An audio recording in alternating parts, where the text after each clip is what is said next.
was a lame duck coach from the time this season began, and that to me is really the story, and that's something that I've been continuing to articulate throughout this season. Mike Woodson came into this season at a disadvantage, which makes absolutely positively no sense when you consider the fact that he won 54 games last season. But despite winning those 54 games, despite taking the Knicks beyond the first round for the first time in about 13 years, what happened? They got rid of his GM, Glenn Grunwald, because they wanted Steve Mills. Even though I respect Steve Mills, and he obviously has a high business acumen, and who knows whether or not he'll do a good job. The fact is, he was never a GM, an executive for basketball operations, ever in the NBA before. But you have him as your new president.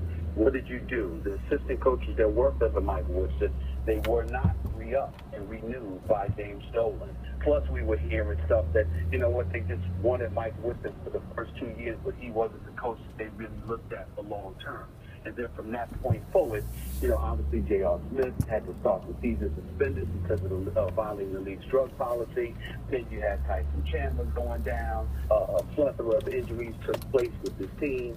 And as a result of it, they've struggled. But the point is that still in all, Mike Woodson came into this season before a single game was played with his job in all likelihood being in jeopardy, because they had re-upped him for his additional year, meaning the third year, which is next season, to pay him, because that's what Dolan likes to do with coaches that he's about to get rid of. But usually the clear sign that you're not going to be back is when your assistants aren't re-upped as well, and that was clearly the case from day one. So as far as I'm concerned, it's a foregone conclusion.